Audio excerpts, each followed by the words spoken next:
Bueno, vamos a discutir ahora cuál es el origen del neoliberalismo, cómo es que surge, en qué contexto surge, y vamos a ir haciendo un esfuerzo por discutir o comprender algunos de sus elementos característicos, ¿no? Como pensamiento, como visión de mundo, como ideología. El neoliberalismo surge alrededor de los años 70.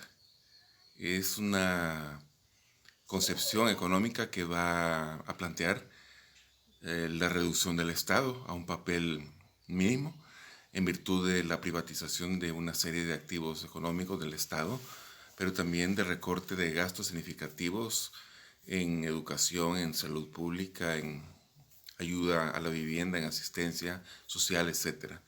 Es decir, es una reacción que va a surgir en contra del modelo de asistencia social, de asistencialismo social de parte del Estado, ¿no? El modelo keynesiano, que es el que se va a implementar en Europa Occidental y Estados Unidos a raíz de la Segunda Guerra Mundial, ¿verdad? Un modelo que, dado el nivel de recursos económicos disponibles de esos países, van a garantizar salud pública, educación de buen nivel, vivienda, eh, ayuda para el desempleo, una serie de beneficios que van a posibilitar que los ciudadanos de Europa Occidental y de Estados Unidos tengan un nivel de vida bastante bueno, ¿no?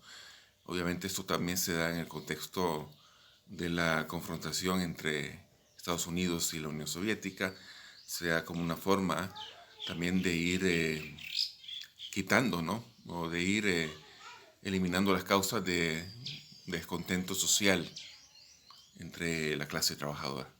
Pero bueno, este modelo es bastante exitoso, el modelo keynesiano, el modelo de asistencia social, eh, pero hay una parte, ¿no?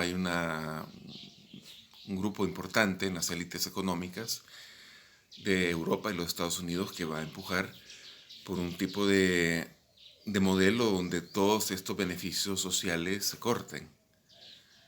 Y tiene esto una elaboración económica a nivel teórico muy fuerte, ¿no?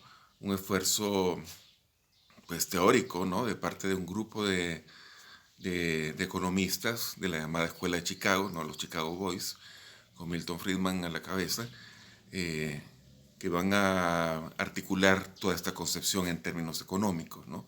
Luego esto también se va a articular en términos de ideología, en términos de visión de mundo, ¿no? De hecho, vamos a plantear la idea de que el neoliberalismo no es solamente un modelo del sistema capitalista, sino que es toda una visión de mundo, es una concepción de la realidad, es una concepción del ser humano. Eh, la primera experiencia en la que se implementa este modelo, contrariamente a lo que podríamos pensar, ¿verdad? Que se va a dar en Estados Unidos y en Gran Bretaña en los 80, pues no se da ahí, se da en Chile a partir del golpe de Estado del año 73. Cuando se da el golpe contra el gobierno de Salvador Allende, se va a implementar toda la concepción trabajada por los economistas de Chicago, ¿no? En Chile se comienza a hacer una serie de privatizaciones, ¿verdad? Se monta pues un tipo de régimen, un tipo de Estado que bueno, había hecho una serie de nacionalizaciones importantes. Una de estas fue la nacionalización del primer producto de exportación en Chile, que el cobre se había nacionalizado, ahora había pasado de ser explotado por multinacionales a ser patrimonio de la nación chilena. Pero bueno, esto es lo primero en que se va a revertir, pero también se va a privatizar a lo largo de los 17 años, comprendidos entre el 73 y el 90, que es el gobierno Pinochet. Se va a privatizar la educación, la salud pública, una serie de elementos estratégicos, ¿no? También Chile es el primer país donde en América Latina al menos se implementa el modelo de las administradoras de fondos de pensiones, ¿no? De las AFP. Entonces Chile es la primera experiencia neoliberal del mundo, seguido, claro, por Estados Unidos en el año 80, cuando llega el gobierno Ronald Reagan y un poco de tiempo antes, un par de años antes quizá, cuando llega al poder en Gran Bretaña Margaret Thatcher, ¿no? La primer ministro Margaret Thatcher, que es un personaje emblemático de la historia de Inglaterra, que también pues va a implementar una serie de medidas de carácter neoliberal. Si gustan, pueden buscar una cinta, creo que se llama La Dama de Hierro, que aparece Helen Mirren haciendo el papel de Margaret Thatcher, muy buena, donde se va a ver cómo al implementar ella como primer ministro las medidas económicas, bueno, se causan una serie de conflictos con sindicatos, con otros sectores de la sociedad británica. Bien, entonces la concepción que hay detrás del neoliberalismo es básicamente eso, ¿no? Una, una, un desmontaje del aparato del Estado, reducirlo a su mínima expresión. En términos ideológicos será que el Estado por naturaleza es ineficiente, por lo tanto hay que achicarlo lo más posible y van a privatizarse pues rubros importantes en el aparato estatal y se va a reducir también de forma drástica todas las políticas económicas de beneficio social. En el país, ¿cómo es que se traduce esto? ¿Cómo es que se concreta esto? Bueno, esto se concreta a partir de los años 90, a raíz de la firma de los acuerdos de paz, cuando ya no hay una guerra, ya no hay un conflicto armado, se empieza a implementar la privatización de la banca primero, pero después van a venir otras privatizaciones, la privatización de la telefonía, eh, la privatización también, o el intento más bien, de privatizar el sistema de salud, que ocasionó una movilización social importante, pero también la privatización de los fondos de pensiones, es decir, de las AFP. Esas privatizaciones obviamente han causado un impacto negativo en nuestra vida cotidiana. De igual manera también se cierne el espectro de la privatización del agua, ¿no? Ese es un problema muy serio que tenemos y esto forma parte de la misma concepción neoliberal, ¿no? Ahora, el asunto que quisiera plantear es tratar de entender de dónde es que proviene o cuáles son las concepciones que van a articular el pensamiento neoliberal y cuyos efectos pues vivimos de una forma u otra. Voy a detenerme simplemente en dos de ellas, porque bueno, se trata de una concepción bastante compleja. Hay un artículo muy bueno que escribió en su día el profesor José Ramón Catalán sobre uno de los teóricos del neoliberalismo, que es Friedrich Hayek, un economista de la llamada escuela austríaca, donde plantea una serie de elementos del pensamiento de Hayek que son muy característicos del neoliberalismo. Uno de estos elementos es el llamado orden espontáneo. El orden espontáneo va a ser quizás como el refinamiento, como el desarrollo de algo que planteaba un economista clásico, Adam Smith, cuando decía que el mercado actuaba movido por una mano invisible y esta mano invisible equilibraba las situaciones entre los que concurrían en el mercado, ¿no? Unos vendiendo sus productos, otros vendiendo su fuerza de trabajo, ¿no? Entonces, la mano invisible del mercado resolvía los desequilibrios inherentes a la competencia económica. Por supuesto que esto se trata de una cuestión puramente ideológica, ¿no? El mercado no es un mecanismo dotado de juicio o una especie de suprainteligencia, ¿verdad? Dotada de capacidad de juzgar o de poner en orden las cosas, sino que el mercado no es más que una serie de relaciones entre seres humanos basados, entre otras cosas, en la posesión de los medios de producción, de los bienes que se consumen, que se producen, ¿no? Que se distribuyen. Entonces no se trata de esto, pero bueno, ese velo del misterio de la mano invisible lo encontramos desarrollado en el pensamiento de Hayek, justamente en la idea del orden espontáneo, ¿no? El mercado, y no solamente el mercado, la sociedad sería como la la proyección de este orden del mercado, funciona de una forma racional en virtud de sus propios mecanismos de autorregulación. Por lo tanto, desde la perspectiva de Hayek, como lo podría confirmar cualquier otro pensador neoliberal, el mercado no necesita de la intervención de factores así llamados externos, es decir, de la intervención del Estado. No necesita, desde este punto de vista, por supuesto, leyes, regulaciones, normas, frenos de carácter jurídico, ético, etcétera, porque serían como elementos ajenos, elementos extraños a ese orden, ¿no? a ese universo. La palabra griega cosmos es muy válida en este sentido, porque cosmos es el orden universal, ¿no?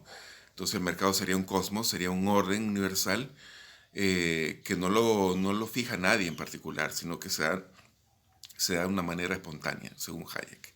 Entonces cualquier intromisión contra este orden, que en el análisis que hace José Ramón Catalán lo va a vincular con una lectura muy interesante del filósofo y economista costarricense alemán Franz Hinkelammert.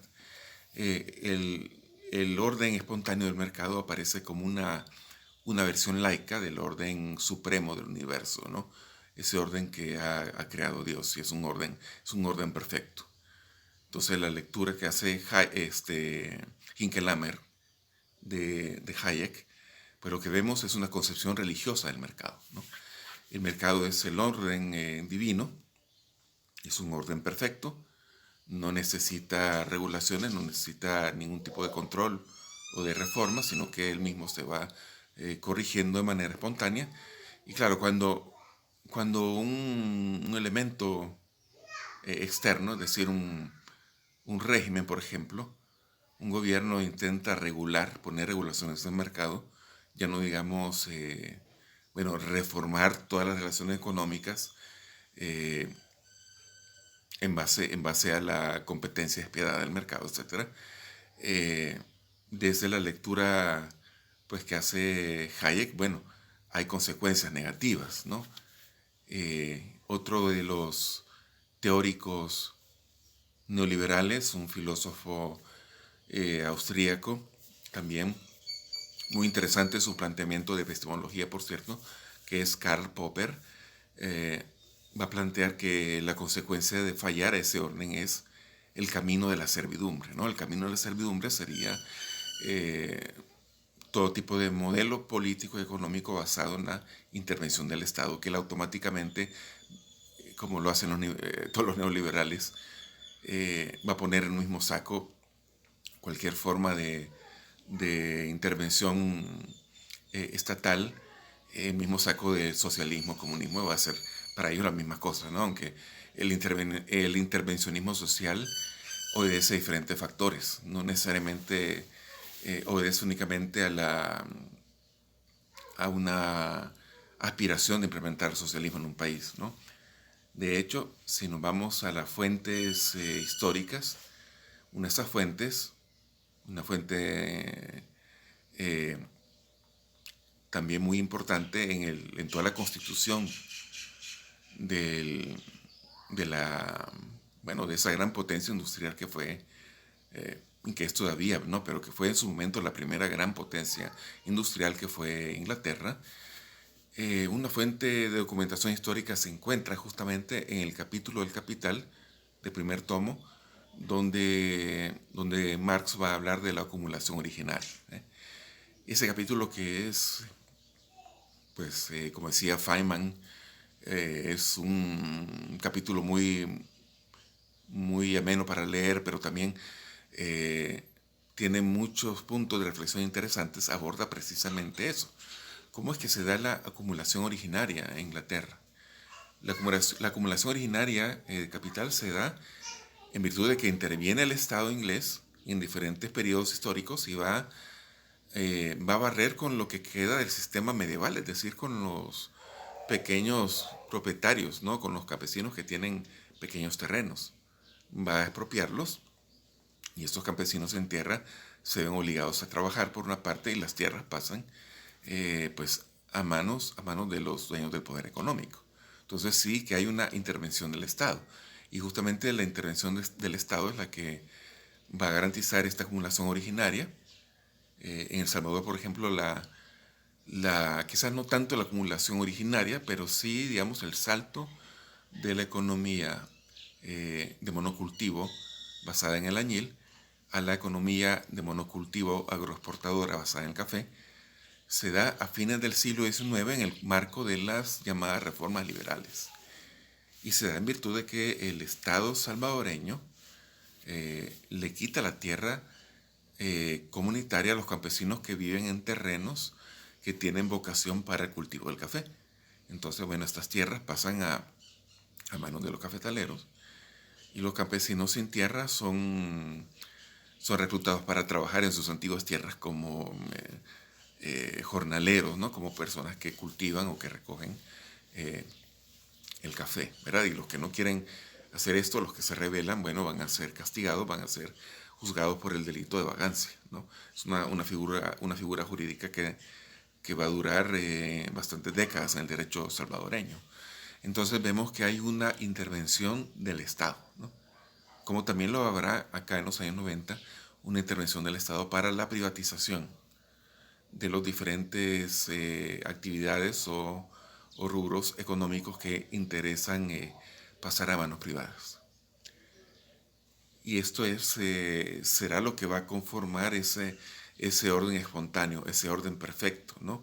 Hinkelam me plantea que esto efectivamente es una visión ideológica y es una visión donde existe una idolatría del mercado, ¿no?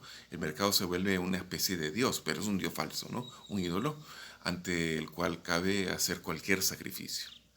Ese problema de esas concepciones, ¿no?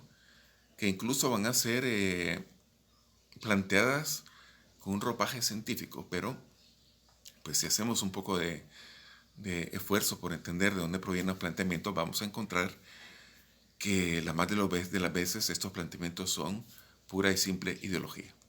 Nos quedamos hasta acá.